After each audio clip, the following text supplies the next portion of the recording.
procura.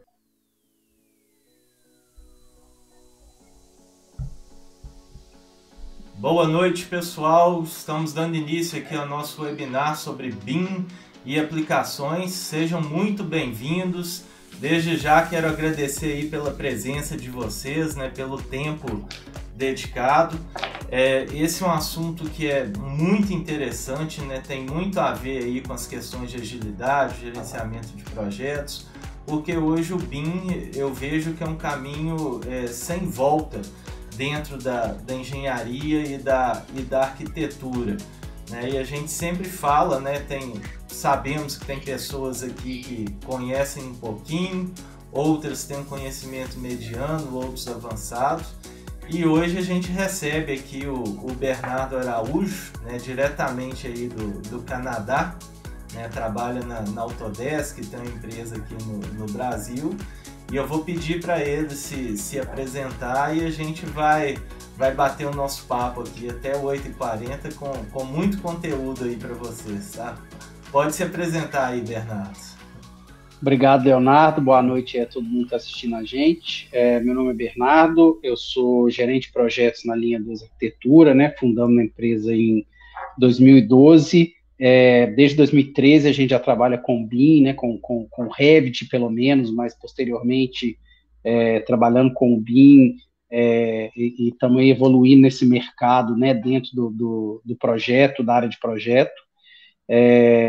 E eu me mudei recentemente para Montreal, onde eu passei a trabalhar também na Autodesk com o BIM 360, né, que é a plataforma de gestão de dados, o CDE, né, o ambiente comum de dados deles.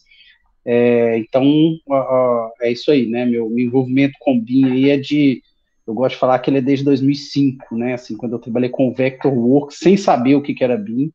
Eu só fui descobrir que era BIM em 2010, mais ou menos, quando eu também tive um outro contato, mas desde 2013 que a gente vem trabalhando bastante aí dentro dessa realidade do BIM e acompanhando essa evolução dele no mercado.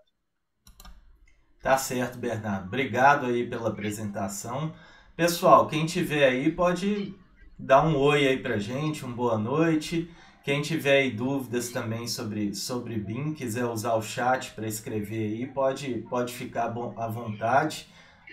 O nosso bate-papo aqui ele é bastante interativo, né? Igual aos outros webinars que a gente já fez. E para dar início aqui, o Bernardo, falando de BIM, né, quando as pessoas ouvem nessas 3 letrinhas, o Building Information Modeling, né, modelagem de informações da construção, a gente sabe que BIM ele é muito mais do que um software, do que Revit, né? BIM para mim envolve aí processos, pessoas e tecnologia. Acho que esse tripé aí ele precisa funcionar muito bem para que a gente tenha aí vamos dizer assim, o BIM em operação, né? Desde o estudo de viabilidade, aí passa aí pelo projeto, a execução da obra, a gestão de facilities, inclusive no pós-obra. E assim, baseado na sua experiência, eu queria que você contasse aí um pouquinho do conceito, dos usos do BIM, né? De uma forma bem prática mesmo, né? Para o pessoal poder entender o que é isso. Beleza. Sua definição aí do tripé, ela é uma definição bem legal, é uma definição do Sucar, né? Que é um dos especialistas aí, que é o cara que tem ajudado a definir o BIM, né? Até cite que país que ele é, mas ele hoje tá na Austrália, né? De lá ele tem ajudado a definir, né, os conceitos de BIM, né? Apesar deles já existirem desde a década de 70, são conceitos que ainda estão no mercado, eles são muito mais recentes, né? Mas de fato o BIM ele não é só software, ele é dependente do software, porque a gente está falando de dado, de informação, e nós estamos falando de informação digital, essencialmente, né?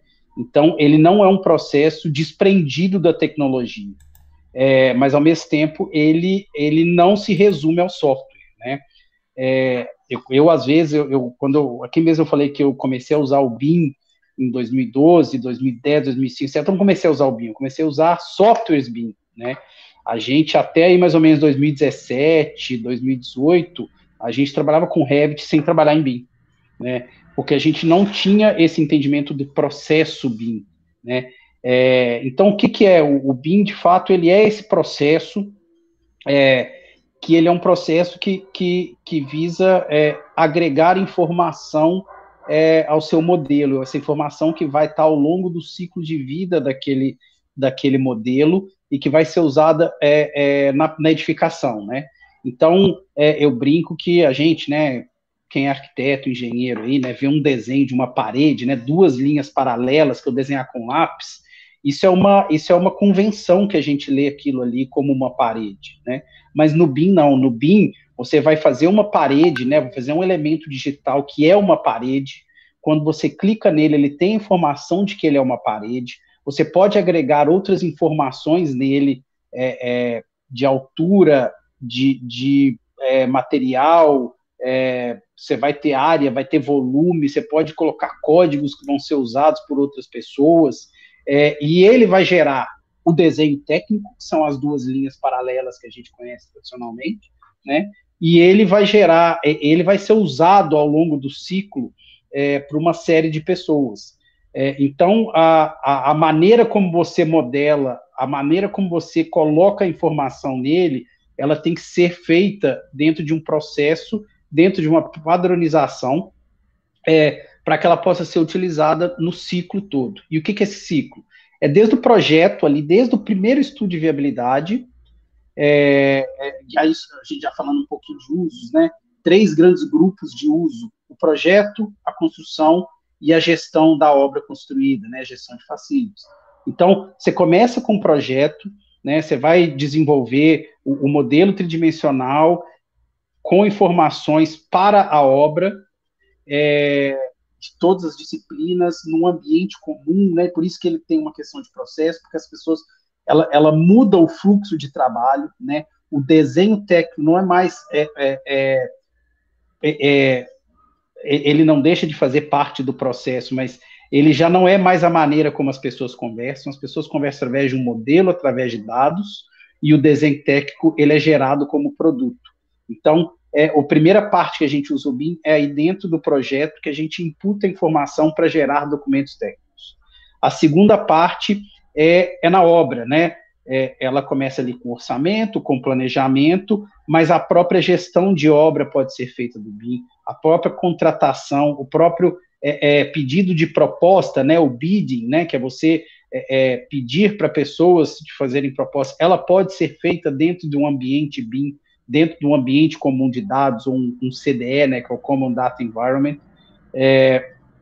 Então, isso tudo acontece dentro da plataforma e dentro do processo, e os dados que são usados nesta parte de obra, de gestão e tudo mais, são trazidos desde o projeto, e aí, quando a obra está construída, que aí a gente vai ter a gestão de facilities, gestão de obra construída, que a gente vai pegar aquele modelo e vai usar ele para gerir a obra. Pode ser desde eu clicar dentro de um modelo, numa lâmpada, para saber quando que ela foi instalada, qual que é o fornecedor, ter a nota fiscal associada a ela, né?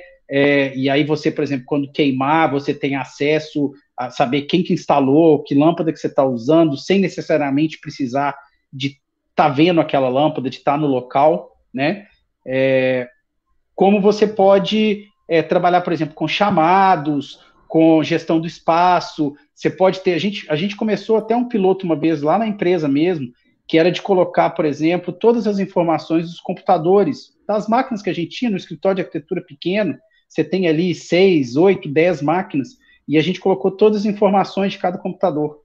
Então, você passa a gerir aquela informação do meu escritório, que nunca tinha tido um projeto, né, em BIM, mas ele teve só a gestão em BIM, né, a gestão do ativo. Então, o meu computador que está lá na minha sala, ele tem um gêmeo digital que carrega todas as informações dele, e quando eu vou mexendo no meu computador, vou instalando uma nova placa de vídeo, vou mudando o monitor, eu vou atualizando a informação naquele objeto, e aquilo ali passa a ter acesso para todo mundo. Então, a gente faz a gestão do ativo ali também. Então, os usos, né, nesses 3 grandes grupos de projeto, obra e na gestão, né, eles têm aí, os usos estão dentro desses grandes grupos. E aí, hoje em dia, a gente agrega, o pessoal gosta muito das dimensões, né, do BIM, 6D, 7D, 8D, não é um termo que eu gosto muito, não, porque tem uma indefinição, principalmente a partir do 7 ali, mas você pode falar de segurança de trabalho, né, você pode falar de análise térmica, análise de termoacústica, né, análise de, esqueci qual que é o termo aqui, de eficiência energética, isso tudo dentro do seu ambiente modelado, virtual, andando em paralelo com a obra real, né? Então, um resumão, passa por aí. Tá certo, Bernardo. Obrigado aí pelo resumo. E é interessante você falar, né? Dentro de um escritório de arquitetura pequeno, né, era possível utilizar o BIM, porque eu acho que um pouco de pensamento, né, o mindset que as pessoas têm é que BIM é caro. E nem sempre ele é caro, né? Vai depender do nível, né, de informação, do nível de dado, como que você quer implantar o BIM e utilizar, porque é perfeitamente viável tanto para projetos grandes como projetos pequenos, né? Isso depende muito de quem está à frente aí da gestão dos projetos.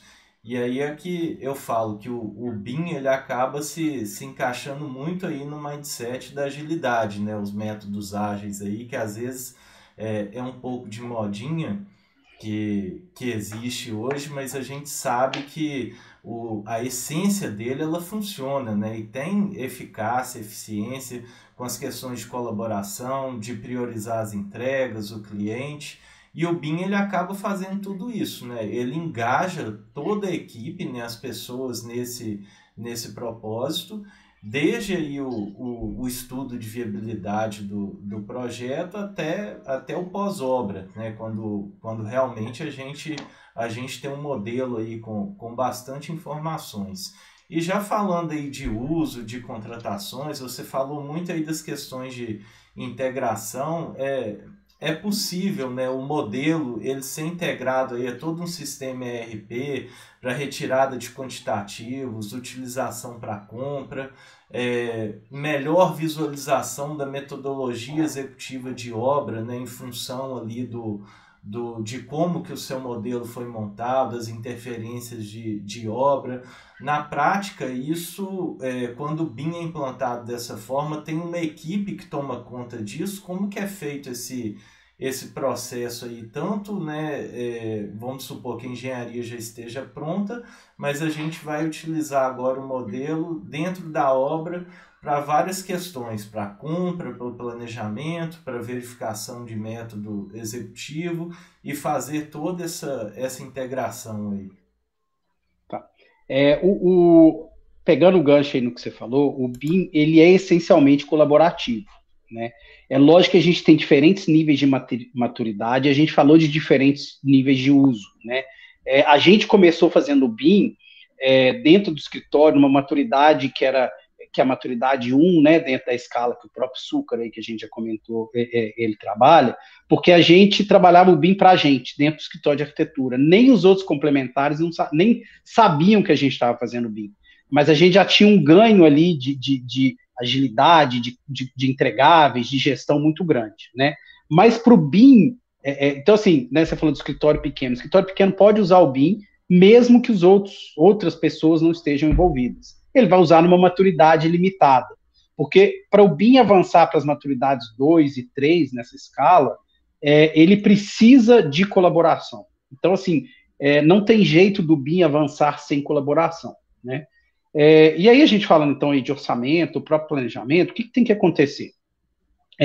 A gente tem que envolver os outros profissionais, que às vezes são profissionais da obra, lá da frente, né, no nosso processo, eles têm que ser envolvidos no começo, né? E aí por isso que a gente fala de uma mudança de mentalidade, uma mudança de processo. Porque para eu modelar e gerar informação que o meu orçamentista vai precisar no sistema dele, eu tenho que entender como que aquela informação vai ser usada, né? A gente teve alguns exemplos clássicos, assim, né?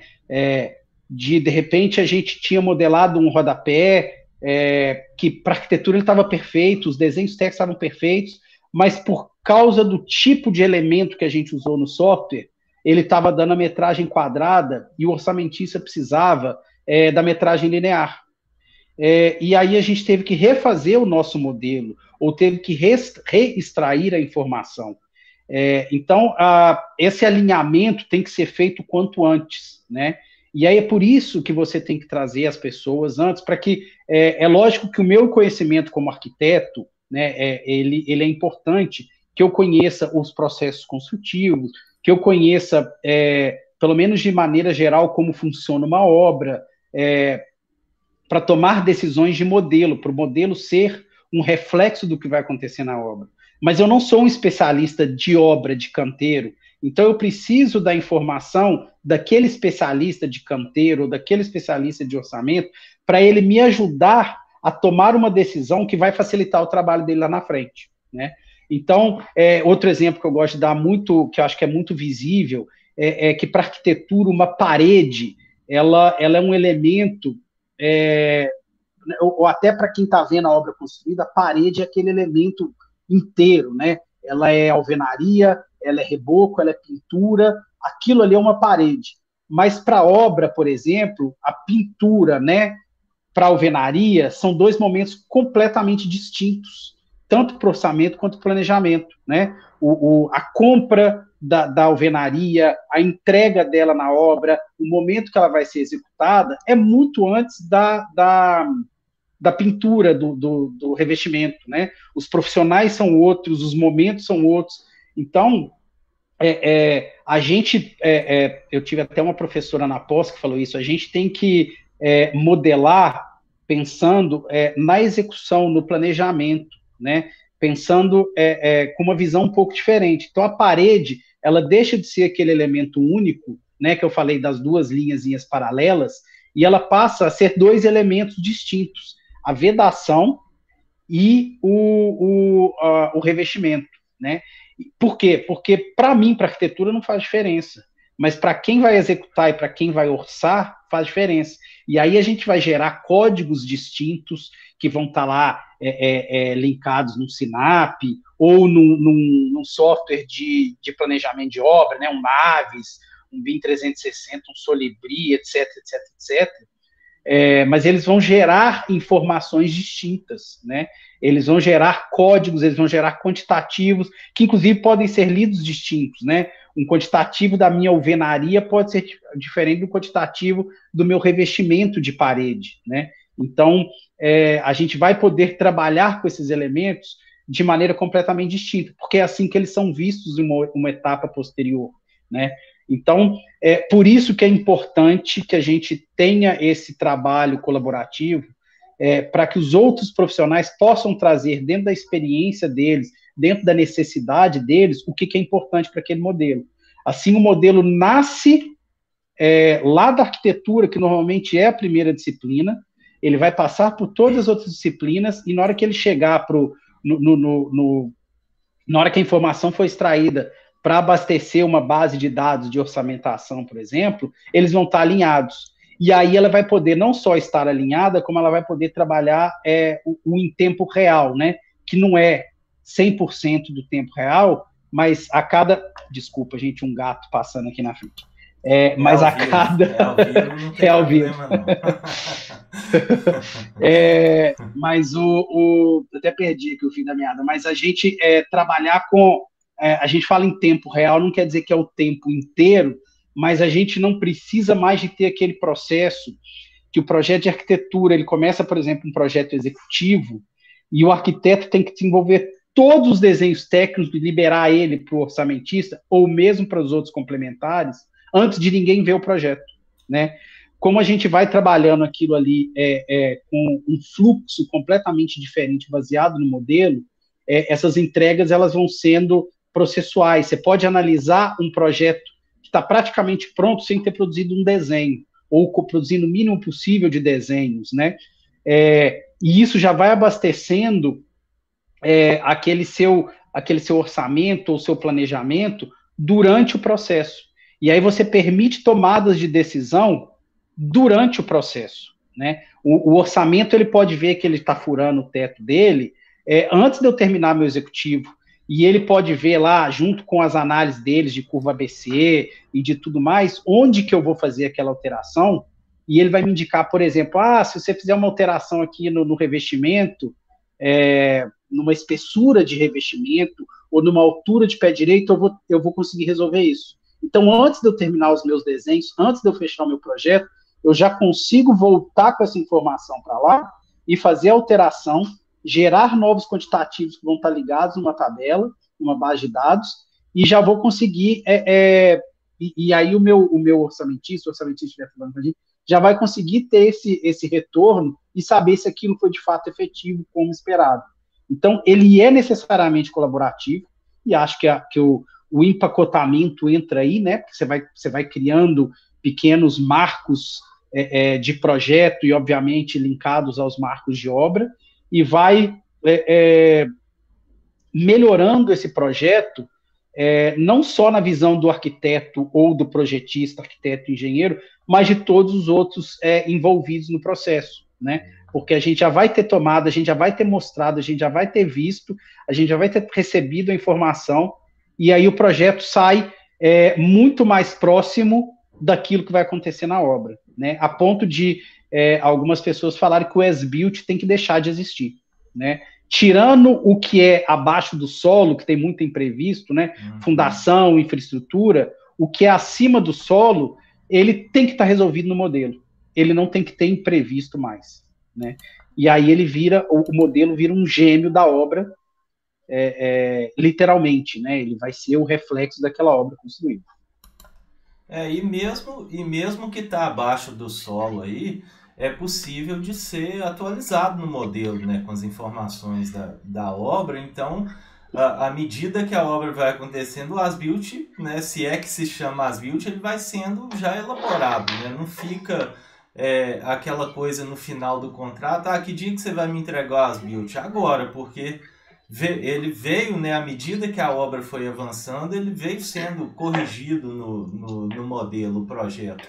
E é algo... E as próprias tecnologias permitem isso, né, Leonardo? Sim. Porque você vai estar trabalhando ali com um tablet ou mesmo com um celular na obra, e você já faz aquela marcação no momento, e o técnico responsável, o projetista responsável já recebe. Sim. Então ele já vai resolver, ele não vai só arrumar aquilo no pós-obra, ele vai resolver o problema, Sim. ele vai trazer para o modelo a solução até antes dela acontecer na obra, mas que é a necessária para a obra, né? Para a obra entender o que vai ser feito.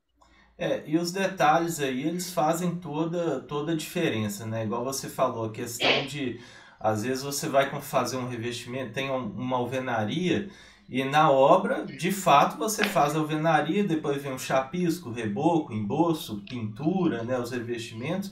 Isso dentro do modelo acaba cada componente desse sendo uma entrega, né? Um pequeno pacote, e ele é de fato a pintura.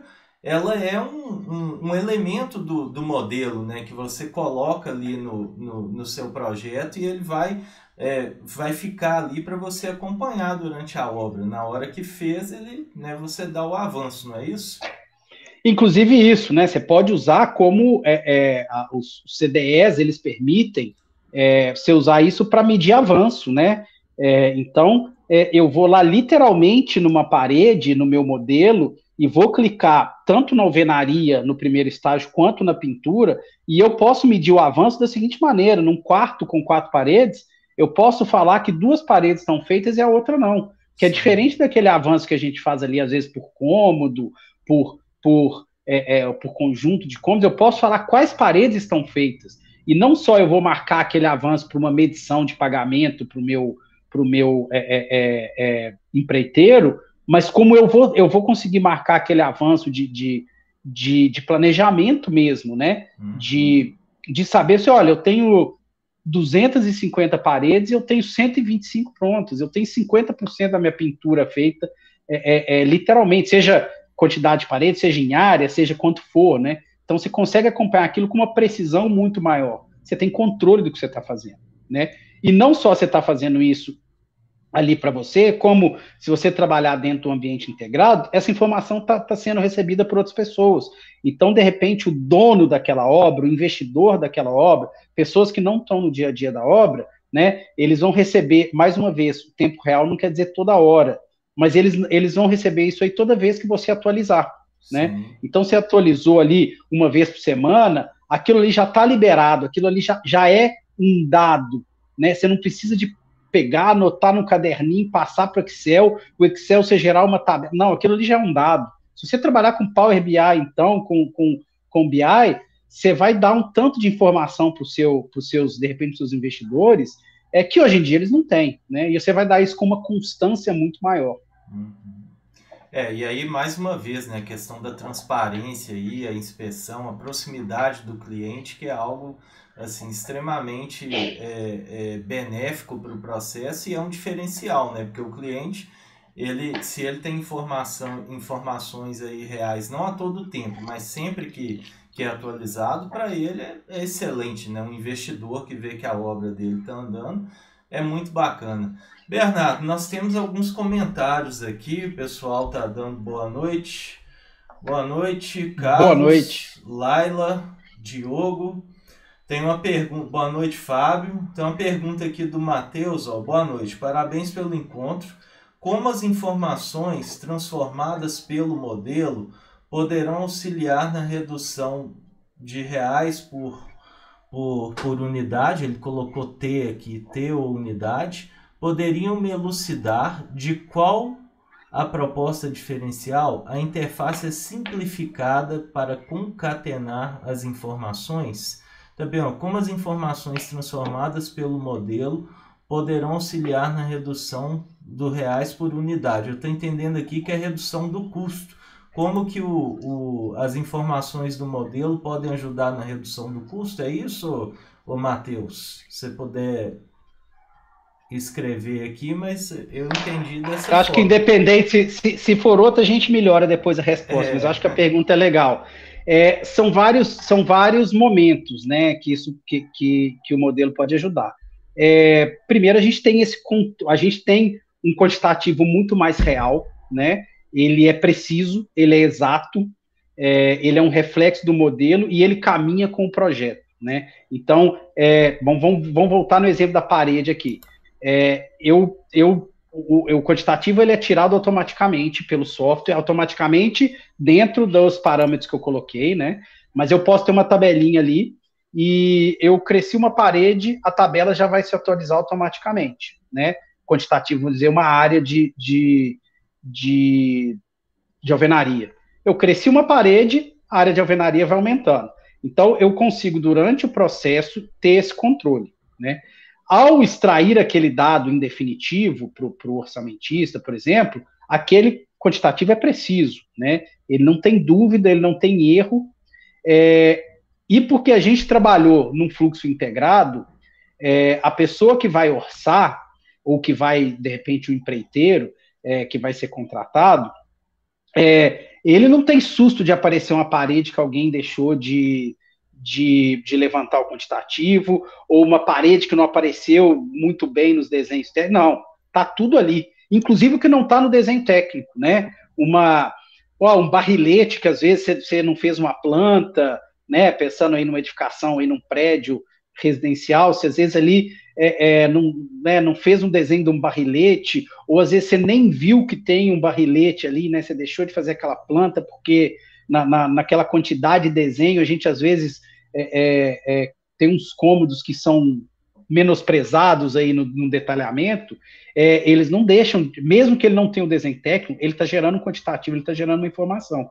Então, esse quantitativo é muito mais próximo da realidade, tanto por existir fisicamente, como o próprio processo exige que se tiver, né, a gente falou aqui de interferência, se tiver uma interferência com alguma outra disciplina que me obrigar a fazer uma alteração, ela já vai ter sido feita na etapa de projeto. Então, eu não vou precisar de criar um elemento não previsto, né? Então, a questão é que você obriga o projeto a estar mais alinhado com a realidade, né?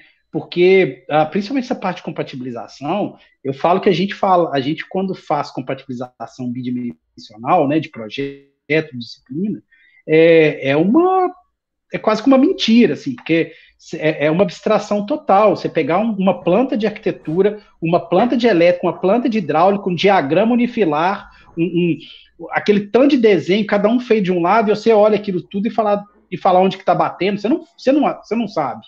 Você sabe por conhecimento básico, você consegue pegar os pontos críticos. Mas não à toa que um tanto de erro aparece na obra. Né? São erros que são impossíveis de você ver no desenho bidimensional. Então, ao trazer essa solução para o modelo, você já diminuiu o custo. Você diminui o custo final. Você inclusive pode fazer, por exemplo, se estiver trabalhando com seja um revestimento de pedra, seja um painel, né? Você pode fazer o romaneio dessas peças, de fato, a minimizar o corte. Você vai diminuir a sobra, porque você vai falar qual que é a melhor maneira de cortar aquela pedra para você otimizar o uso dela. Isso tudo, né? Isso aí a gente vem com tecnologia, com programação, com parametrização. Você tem como trazer isso, mas não são coisas difíceis, não. São coisas bem realistas, sabe? Então é por aí que a gente diminui. É praticamente um projeto executivo mesmo de até como cortar, né? Eu já vi até fachadas de vidros caríssimos que vem o tamanho exato, milimetricamente, justamente para não termos perda. E acho que outro ponto interessante de informação retirada no modelo é porque como a assertividade é altíssima, é correto, para, né, seja o empreiteiro ou a construtora dimensionar o que ela vai gastar, seja de concreto, seja dentro do reboco, do chapisco, material argamassa, cimento, areia, isso fica muito, assim, extremamente lean, né? É o quantitativo ali exato, sem que se tenha perda, e isso também reduz custos, né? Porque a gente sabe que isso em obra hoje, a gente tem muito problema de perdas aí com esses materiais.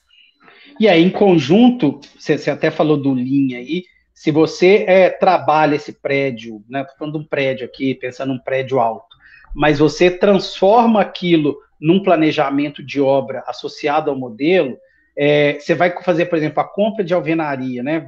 Eu vou usar o exemplo da parede sempre que possível aqui, mas você vai fazer uma compra de alvenaria, você vai entender que você não precisa comprar alvenaria dos 20 andares do seu prédio, você vai comprar dos 3 primeiros andares, aquilo já vai estar no meu modelo de arquitetura, que aquela alvenaria dos 3 primeiros pavimentos, por exemplo, ela tem uma codificação de planejamento diferente da alvenaria do quarto ao sexto, que é diferente do sétimo ao nono, porque aquilo no planejamento tem um tempo diferente. E aí eu vou otimizar o meu canteiro.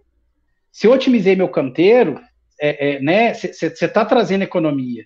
E otimizar fluxo de caixa também, né? Então, fluxo de caixa. O custo da alvenaria do primeiro pavimento é diferente do custo da alvenaria do último. Sim. Né? Assim, até por inflação, né? Se eu vou comprar a primeira no dia 1 do mês 1 e a última alvenaria no dia 30 do mês 10, ela tem um custo diferente. Um custo real diferente, né? Então, eu consigo trazer isso de alguma maneira para o meu planejamento, no orçamento. Então, isso tudo em conjunto que vai dar o ganho lá no final, né? E a gente está falando... Pessoal, caiu a conexão aqui do Bernardo, mas acredito que ele já voltou. Voltou.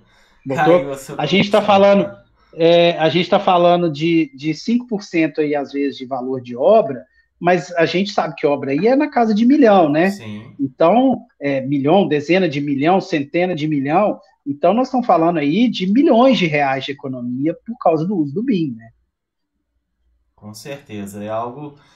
Matheus, eu não sei se era esse o seu intuito, mas se não for, coloca aí pra gente que o Bernardo fala mais um pouquinho depois. E dando sequência aqui, né, até porque o nosso tempo já tá caminhando, sobre, vamos dizer assim, as perspectivas do BIM, tanto no Brasil quanto no mundo, né, Bernardo? Você que está aí no Canadá, você tem uma visão aí do exterior, né, do que acontece por aí, e até mesmo aqui no Brasil a gente teve aí a nova lei das licitações, né, em 2021, que ela fala, né, de priorizar o BIM nos projetos. A gente sabe que ainda existe um atraso grande nos órgãos, mas já existem órgãos públicos, né, do governo que já estão se preparando para implantar o treinamento com as equipes e realmente, né, utilizar o BIM aí para garantir aí mais transparência, uma otimização melhor para o processo como um todo. O que você enxerga aí dessas possibilidades e de perspectivas aí a médio e a longo prazo? Você falou no começo aí, o BIM é um caminho sem volta, ele é um caminho sem volta, assim. Tanto o mercado já reparou isso, como o governo, não só o brasileiro, mas os governos, né, já entenderam isso, e tem gente, né, todos os países, né, pelo menos os grandes países, as grandes economias no mundo, já colocaram em prática há muito tempo seus planos BIM, né, para as licitações, principalmente, a gente falou aqui de transparência, de controle, né? As pessoas que gerem, né, os gestores de contrato, de obra, eles sofrem demais, né, com projetos executivos mal feitos, mal compatibilizados, e não é nem mal por maus profissionais, não, são maus porque a gente tem uma cultura de projeto muito ruim de maneira geral, né, os próprios processos são pouco exigentes, mal remunerados e tudo mais, mas para o gestor de projeto, para o Ministério Público, eles já enxergaram o tanto que o BIM vai vir para melhorar esse processo, né?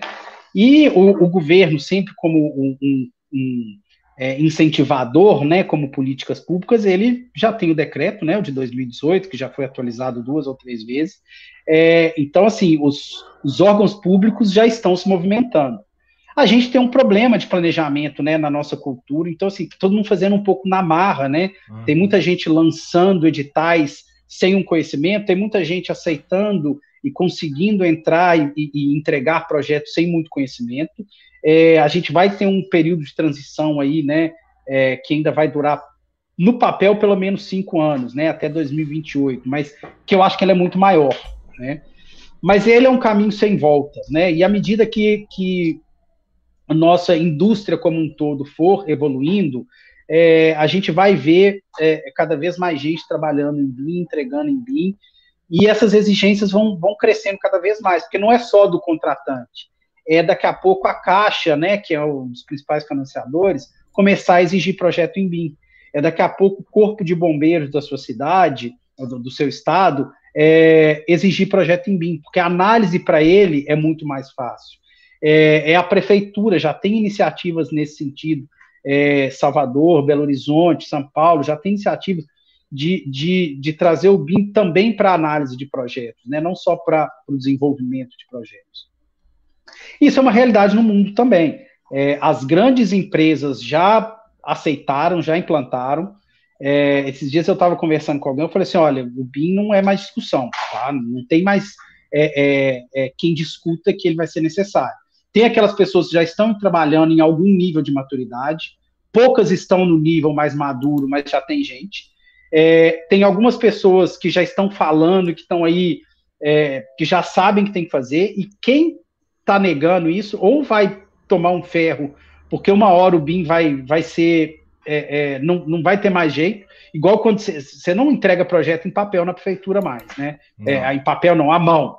Em papel ainda tem muita prefeitura do interior, mas na mão você não entrega mais, você não faz mais no nanquim. Você vai ser a mesma pessoa, se você falar que você não vai usar o BIM em algum nível, de imediato, daqui a pouco você vai ser o arquiteto do nanquim, né? E aí o mercado vai parar de te chamar, porque não é só você mudar de mídia, porque o papel para o AutoCAD foi uma mudança de mídia, mas o AutoCAD é uma digitalização do papel. A gente não está mais falando disso, a gente está falando de um outro nível de informação. Então, quem ainda está negando ou se negando a mudar, vai cair do cavalo, porque o processo de implantação ele é longo, né? Ele é burocrático, ele é difícil, ele é diferente, mas ele já não é uma negação, assim, não dá mais para negar.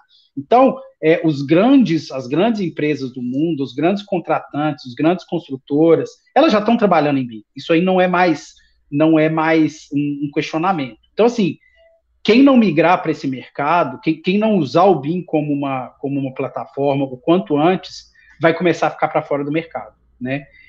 Então, assim, para mim não tem discussão que o BIM é até comentei com você em off, né? Eu não acho que ele é a tecnologia mais importante, não, porque a gente está cheio de tecnologia nova, mas ele é um dos fios condutores de tudo que vai acontecer, porque você precisa daquele modelo tridimensional informacional para fazer todas as outras coisas. A gestão, a inteligência artificial, a casa automatizada, vai todo mundo trabalhar no modelo BIM, né? Então o BIM é o fio condutor disso tudo, não tem jeito de negar. Isso aí é uma realidade, né? Isso, para quem ainda tem resistência, vai exigir aí uma mudança de mentalidade mesmo, né? Porque a chance né, de quem resiste a esse tipo de mudança é realmente ficar de fora do mercado, porque as nossas informações hoje são tantas, né? A questão dos projetos, igual você falou, compatibilizar um projeto em papel é meio que utopia, não existe isso, né? Chega na obra, você acha mil e um problemas Até no bom projeto. Até no bom projeto, né? Até falar, esse projeto foi 100% compatibilizado e não tem jeito, pelo volume, pelo número de informações que a gente vive hoje, isso é algo que sem, né, um bom processo estabelecido não dá para fazer. E falando aí já de inovações dentro do BIM, né, você começou a falar aí da inteligência artificial, a transformação digital, 5G. O que a gente tem assim de inovações já prontas, de algo que está para sair, com o uso, né, fazendo a conexão entre BIM, entre 5G, a revolução, a transformação digital mesmo, né, o uso da inteligência artificial, que hoje eu fico vendo, a inteligência artificial era um negócio que antes estava tão distante da gente.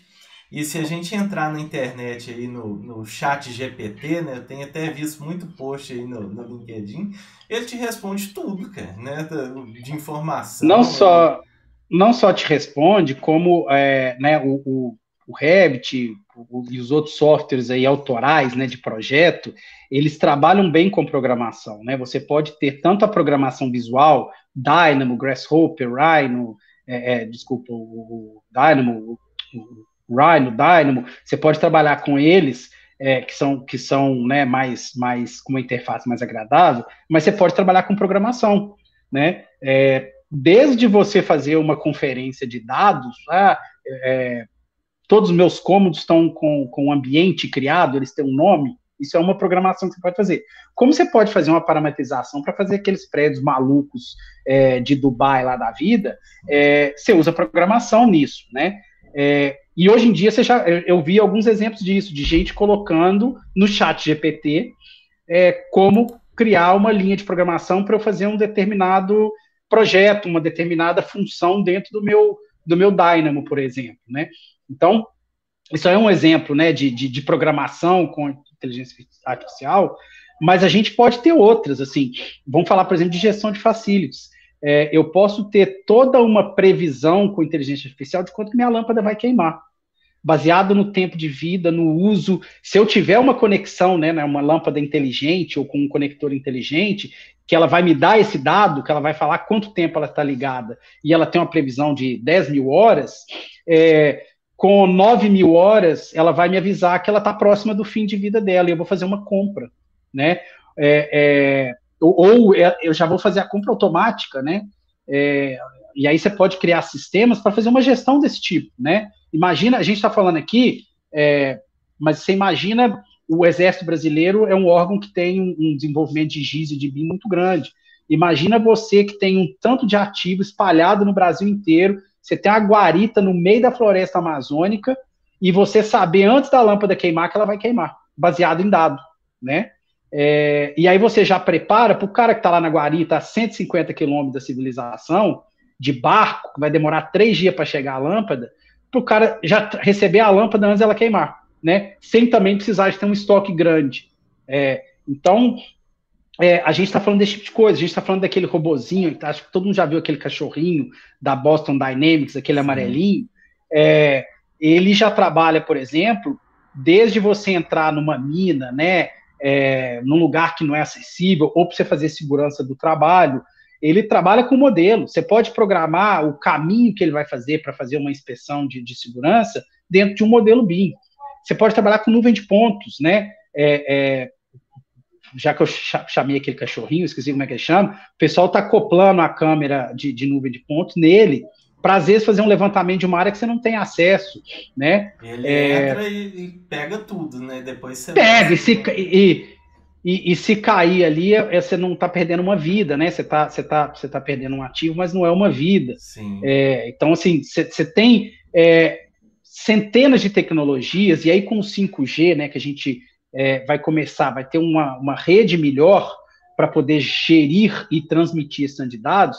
Imagina aí uma barragem, né? O pessoal tem um tanto de sensor nas barragens, e eu lembro de uma conversa que a gente teve com o pessoal que trabalha para mineração, que você lança tudo numa planilha lá, você vai lá, o cara vai em campo, ele olha sensor por sensor, lança numa planilha, depois ele vai lá e joga aquilo numa tabela, tem que subir a tabela no sistema, e aí alguém vai baixar. Imagina você fazendo isso tudo em tempo real, né? Você vai lançar isso com o tablet na hora, e a pessoa lá em outro país já vai conseguir ler aquele dado, e a inteligência artificial vai descobrir que o sensor já está indicando uma pressão ali naquela barragem, muito antes da pressão ser percebida pela matemática, pelo técnico, né? Então, é lógico que a inteligência artificial, ela, no final da conta, ela é uma programação, ela é limitada ao que a inteligência humana consegue, mas ela tem um processamento de dados muito maior, né? Muito mais rápido. Então, existem hoje em dia um tanto de iniciativas nesse sentido. E o trabalho colaborativo em nuvem, né, Leonardo? A própria Autodesk, hoje em dia, ela está com 3 nuvens sendo desenvolvidas para construção, para a área de produto e para a área de entretenimento, que é para você gerir toda a informação ali dentro. Então, a gente está falando isso. Uma mineradora que tem lá no Pará um escritório, uma mina, outra aqui ali em Minas, ela vai estar com essa informação toda no mesmo lugar, ao mesmo tempo, né? O mesmo engenheiro vai conseguir gerir essas informações lá de São Paulo, em tempo real, né? Sempre lembrando que o tempo real não necessariamente é 100% sincronizado, mas ele é muito mais próximo do que você às vezes tem que fazer um deslocamento e né, imputar dados com tempo. Então, essas tecnologias buscam a gente difundir os dados e trabalhar os dados muito melhor, porque também não basta ter dados sem saber lê-los, né? Então, a inovação vai muito nesse sentido, de gerir, de juntar esse dado, de gerir, de conseguir ler eles da melhor maneira possível para poder ter melhores resultados, seja na obra, seja na gestão. Tá certo, Bernardo. A gente já está chegando aqui no fim do nosso webinar, do nosso bate-papo, mas acredito que, apesar de ter sido uma conversa rápida, né, o BIM ele é muito amplo, mas foi um conteúdo bem interessante, eu gostei bastante, acredito que a turma aí também. E a gente tem mais uma pergunta aqui, só antes de terminar. O Fábio está perguntando: gostaria de saber qual o primeiro passo para iniciar a aprender a trabalhar com BIM. Qual ferramenta preciso possuir primeiro? Qual curso devo fazer primeiro? Eu vou deixar o Bernardo responder, mas primeiro eu não procuraria assim nenhuma ferramenta, nenhum software, tá? Eu buscaria conhecer mais sobre o BIM, mas pode falar aí, Bernardo. Eu até tenho uma visão levemente diferente, porque eu acho que você precisa de conhecer um pouco das ferramentas para entender o que elas são possíveis de fazer. Mas um erro muito comum é o pessoal quer fazer, fala assim, eu vou fazer um curso de Revit, né? O pessoal ainda acha que BIM e Revit é sinônimo. Aí o cara, você vai ver, ele trabalha com gerenciamento, ele não trabalha com projeto, ele não precisa saber o Revit. Ele pode até, é importante ele conhecer o Revit, também para entender o que ele fala, mas ele precisa de saber um Navisworks, ele precisa de conhecer uma plataforma, um BIM 360, ele não precisa de saber o Revit. Não profundamente, ele não precisa fazer um curso de Revit, né? Então, eu acho que a gente conhecer os softwares é importante. Então, antes de escolher o software, tentar entender para a área que você atua hoje em dia, Fábio, né? Fábio. Fábio, se você trabalha com projeto de arquitetura, vai ser o Revit, o ArchiCAD, o Edifícios. Ah, mas você trabalha com estrutura. Ah, o pessoal já usa o Tecla, já usa esqueci como é que chamou a estrutura. Então você vai aprender esse, não, você trabalha com gestão, com gerenciamento, é esse, não, eu trabalho com orçamento, eu vou lá para o Solibri da vida, sei lá, Orça Fácil e etc. Né? Então, a gente tem que, primeiro você tem que entender qual que é a sua área de atuação e qual que é o software que funciona ali. Aí você vai entender o processo BIM. Eu falei aqui do Bilal Sucar. O Bilal Sucar é um cara que tem um tanto de material, se você procurar ele. Tem o dicionário BIM, que tem a plataforma em português. Você tem uma série de livros também, o Chuck Jones. O Chuck Jones, não, gente. Chuck Jones é um cara de animação. Tem muito manual também no CEBIM, né, Bernardo? Tem o manual BIM. A CEBIM tem... você tem um tanto de bibliografia na internet, né, disponível, algumas pagas, algumas gratuitas, que vão te ajudar a entender o processo BIM. Né? O próprio LinkedIn aí, né, tem cheio de gente falando de BIM o tempo inteiro. Então, procura entender o que é o BIM para entender para que você pode usar ele, antes de pagar um curso. Aí, tenta entender o que seu software faz. E aí você vai entender o processo e o software. Né? Eles andam ali juntos, né? Mas de fato eu só iria para o software depois de entender qual que é o software que você precisa. E aí eu aprenderia o software com o processo ao mesmo tempo, porque eles são indissociáveis. Ô Bernardo, acho que aqui, você falou aí a visão um pouco diferente, mas a nossa visão é a mesma, porque ele perguntou assim, qual ferramenta preciso possuir primeiro? Acho que primeiro conhecer, né, ter uma visão geral aí de todos os softwares. Ele está até falando. Até porque tem um investimento, né, Leonardo? Sim, tem um investimento alto. Aí você compra uma licença de um software e não é o que você precisa. E não é o que ele quer. Ele está até falando que sou engenheiro de campo e gostaria de conhecimento inicial no BIM. Acho que é igual o Bernardo falou. A princípio tem muito material gratuito na internet. E assim, uma sugestão minha, né, para quem é de campo, é entender de forma geral o BIM, mas principalmente sobre plano de execução BIM. Porque aí você vai ver a implantação do BIM desde, né, o estudo de viabilidade, a parte de projeto, o acompanhamento em campo, para ele ver, né, o que é de fato aonde que ele quer atuar mais, porque é uma infinidade de frentes de trabalho. Então, a partir desse conhecimento, né, até para não sair gastando com coisa que não precisa, ele possa aí ter ter argumentos para poder decidir o que ele quer. Na obra ele vai acabar trabalhando, por exemplo, com um módulo de obra de um BIM 360, por exemplo, BIM 360 Build, que ele vai só receber e consumir informação, ele não vai produzir, né? Sim. Ele vai fazer um checklist de entrega de obra e tal. Então, assim, o Revit não precisa de jeito nenhum, né? Vai precisar muito mais de um software de gestão de obra BIM do que um software autoral, por exemplo. Ou no planejamento também, né, um Navisworks para poder acompanhar a execução. Sim, mesmo. sim. Ele até colocou aqui, preciso de todos os projetos compatibilizados para facilitar na leitura e na execução. Essa compatibilização, geralmente, ela vai chegar pronta para a equipe da obra, né? O que ele pode, para ele visualizar aí, acho que o Navisworks, o projeto chegou compatibilizado. Ele vai ver o planejamento ali, né, a evolução das etapas e realmente ver essa compatibilização, essa integração que foi feita, correto? Isso, né, a gente está falando aqui dos softwares autorais, né, o Revit sendo mais conhecido deles, ele é para quem vai produzir o projeto, né, para quem vai, de fato, o projetista, o arquiteto, o engenheiro. Mas para quem vai receber esse projeto e vai analisar, de repente, ou vai construir, o Navis é uma das ferramentas, né? Ele está mais associado ao planejamento, mas é uma das ferramentas. Quer dizer, o Fábio ele precisa de ler o projeto. Então, ele precisa de softwares que vão permitir que ele receba e ele vai ler a informação, seja o desenho técnico, seja quantitativos e tudo mais, mas ele não precisa de softwares que vão produzir a informação necessariamente, né? Então, por isso que é importante entender sua área de atuação para você poder decidir qual que é o melhor software, né? E mesmo diferentes tipos de projeto podem pedir softwares diferentes, né? Dentro da arquitetura tem software aí que é muito melhor para um projeto detalhado de interiores do que para o projeto de grandes obras. São softwares diferentes. Tá? Isso mesmo, né? Acho que é esse o caminho. E assim, pessoal, eu agradeço aí a participação, né? O webinar ele fica gravado aqui no LinkedIn, no meu perfil. Daqui 1 ou 2 semanas eu coloco também no Spotify, né? Como podcast no meu canal, no YouTube, né? Para quem quiser assistir. E já encerrando, eu quero até fazer um convite aqui, não é sobre BIM, mas falando sobre Mindset Ágil. Em fevereiro, no dia 4, eu vou fazer um workshop no sábado de manhã, vai ser online.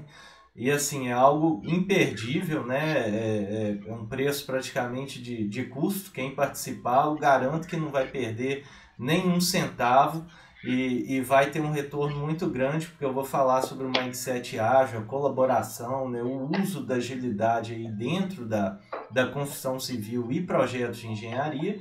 Tem a ver tanto com obras quanto a parte de projetos também.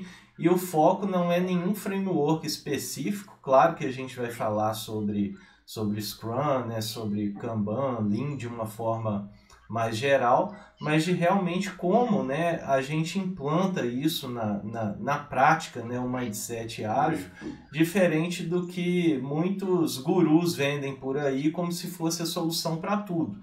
Porque não é bom, é eficiente, realmente funciona, mas a gente precisa também ter o pé no chão para realmente verificar como que a gente vai implantar isso e trazer resultado, né? Tanto para a gente profissionalmente e para o nosso cliente, agregar valor para ele. Então, fica o convite, eu devo divulgar até semana que vem pelo Simpla aqui no LinkedIn, mas quem quiser pode me chamar aí por mensagem no LinkedIn ou no meu telefone. Vou pedir o Bernardo para falar aí as últimas palavras dele também para encerrar, e aí a gente fecha. Beleza, Leonardo, queria agradecer o convite, principalmente aqui no LinkedIn, eu costumo ser bem ativo, assim, para acompanhar, tô até muito tempo que eu não faço postagem, mas quem quiser aí, né, acompanhar, conectar, conversar, fazer pergunta, eu costumo estar lá bem presente. E seguir a linha 2 Arquitetura, né, nossa empresa de projeto, gerenciamento de projeto de arquitetura, né, trabalhamos bastante com BIM, né, hoje em dia praticamente só fazendo projeto em BIM, então temos um conhecimento bem legal nessa área, temos parceiro em todas as disciplinas, então quem precisar também. E fazer um jabazinho para a Autodesk também, não precisa não, né, mas já todo mundo conhece, todo mundo conhece, mas tá aí também. Quem precisar, tem os grandes softwares aí, né? A maior líder de mercado na área é ela, então o BIM passa por ela, não tem dúvida. Tá certo, Bernardo. Eu gostei muito e acho que futuramente aí nós vamos, se Deus quiser, fazer alguns projetos aí, entrar mais específico talvez em alguns pontos, né? Porque é algo que acho que acrescenta bastante aí para a turma e a gente vai crescendo e evoluindo junto. Joia, precisando é só chamar. Tá certo. Um abraço aí para você, um abraço pessoal, até a próxima aí. Tchau, tchau para vocês. Tchau, tchau. Até mais, gente. Obrigado. Tchau.